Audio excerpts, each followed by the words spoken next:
साथियों, मणिपुर में अभी हिंसा का दौर कमजोर भी ना पड़ा था कि हरियाणा में धार्मिक दंगे शुरू हो गए और यह स्पष्ट रूप से सत्ता द्वारा प्रायोजित है।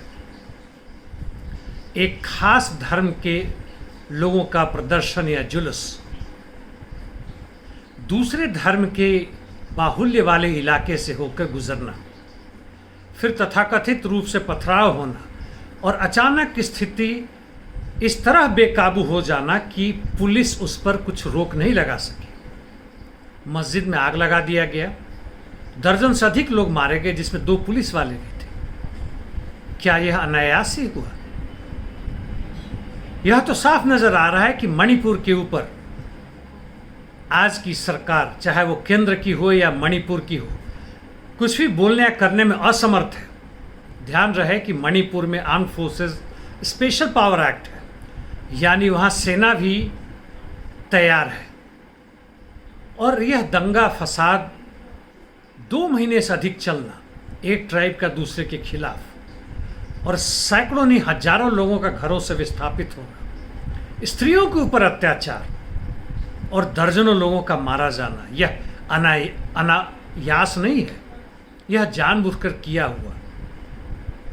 और अब हरियाणा में, साथ साथ यह भी बता दूं कि सोशल मीडिया में, जहां पर सरकार का दावा है, बल्कि वह कोशिश भी करती है कि किसी भी तरह की टिप्पणी सरकार के खिलाफ हो, सीधे के सीधे पुलिस एक्शन में आ जाती है। FIR लॉज होता है, लोगों को गिरफ्तार तक किया जाता है। और यहाँ पर एक समुदाय के लोग खुलेआम बोल रहे हैं दूसरे के खिलाफ, अल्पसंख्यकों के खिलाफ, कि उनकी हिम्मत कैसे, उनको खत्म करो, उनको जला दो, और इस तरह की बातें सारी हो रही है। फिर भी कोई कार्रवाई नहीं। सरकार चाहे तो 24 घंटे क्या, कुछ घंटों में, जैसे ट्विटर या फेसबुक पे चल रहा, उसको बंद करवा दे, लेकिन नहीं, वह जारी है, पूरा जम के जारी है। 1-2 को कहने के लिए उन पोस्ट को हटा दिया जाता, बस इतना ही।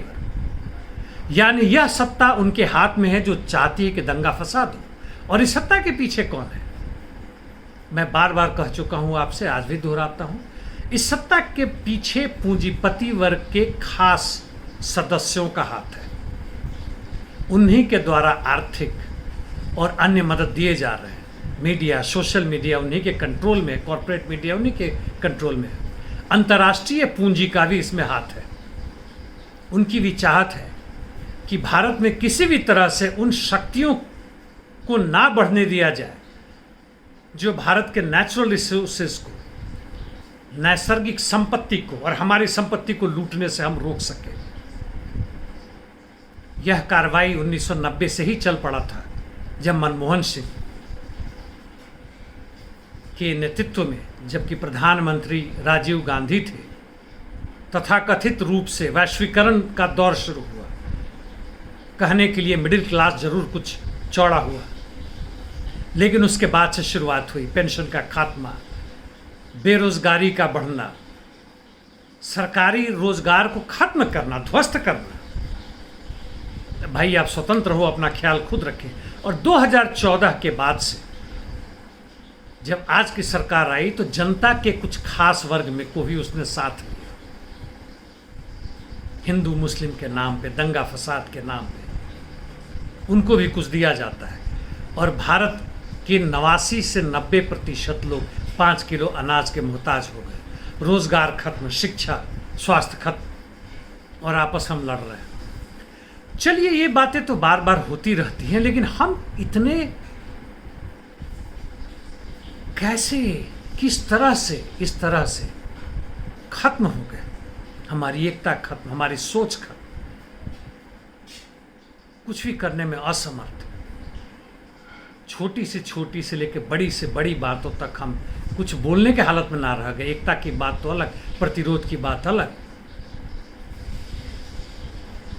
जो जिसे मन आता वैसा करते रहता। आजकल हाल फिलहाल में जहाँ मैं रहता हूँ, वहाँ भी देखे तो पूजा के नाम पर लाउड स्पीकर लगा के हर घर के सामने लगातार 24 घंटे कुछ गाना गाओ, कुछ शोर मचाओ, कुछ हल्ला करो, चल रहा है। किसी भी धर्म का शोर, यह संविधान इसकी इजाज़त नहीं देता। लेकिन हमारे यहाँ हो रहा है और हम कह रहे हैं कि भारत विश्व का गुरु बन चुका है, जबकि हम विश्व में मजाक बन चुके हैं। विश्व के वही लोग भारत की प्रशंसा करता है जिसकी पूंजी भारत में लगी है, या जो अमेरिका और रूस में कहने के लिए यूक्रेन के में युद्ध चल रहा है, उसके कारण जो दो गुट बन गए हैं पूरे विश्व में, उसमें वैसे लोगों की भी काफ़ी इज्जत हो रही कि हमारे पक्ष में हमारे पक्ष में, जैसे म्यांमार जहाँ सैनिक शासन है, तालिबान अफगानिस्तान में काफ़ी घृणित सत्ता है वहाँ पे, सऊदी अरबिया, अभी हाल फिलहाल में ईरान तक भी, जहाँ औरतों के खिलाफ हर तरह के जुर्म को माना जाता है। कहने के लिए कुछ भी कह लें, लेकिन है। और तो और वैसे आम जनता की बात करें, मजदूर वर्ग की बात करें, तो अमेरिका में भी 2 से 3 करोड़ बच्चे ऐसे हैं जिन्हें शिक्षा तो छोड़ दीजिए, जो मूलभूत आवश्यकता है उसकी भी पूर्ति नहीं हो रही। और इसका सब कारण एक ही है कि हम मजदूर जैसे भारत में 60 करोड़ है, इसके बावजूद हम बिखरे हुए हैं। खैर ये मान के कभी नहीं चलिएगा कि हम 60 करोड़ मजदूर एक हो जाए उसी दिन क्रांति होगी, हम सत्ता ले लेंगे, बिल्कुल नहीं। जब 20% से कम जनता ने, पूरे देश की जनता की बात कर रहा हूँ, ने जब भाजपा को वोट देकर उसे सत्ता में लाया और आज हमारी स्थिति यह हो गई, आंकड़ा देख लीजिएगा, मैं हवा में बातें नहीं कर रहा हूँ। तो इस 60 करोड़ का 10% भी हम हैं, 5% भी है, 1% भी है। हाँ, मजबूत होना है, इस क्रांतिकारी विचार को समझना है कि हम सत्ता ले सकते हैं, हम समाज चला सकते हैं, हम एक शोषण विहीन समाज पैदा कर सकते हैं, एक जाति धर्म विहीन समाज पैदा कर सकते हैं, और एक इंसान की तरह हम भी जी सकते हैं, मालिक और नौकर के भेद को खत्म कर सकते हैं, स्त्रियां हमारे बराबर हो सकती हैं, कोई भी अल्पसंख्यक नहीं होगा। सोचना दोस्त, हो सके तो कुछ टिप्पणी भी कर देना, हालांकि इसकी उम्मीद मैं कम ही रखता हूं, लेकिन फिर भी करना। धन्यवाद।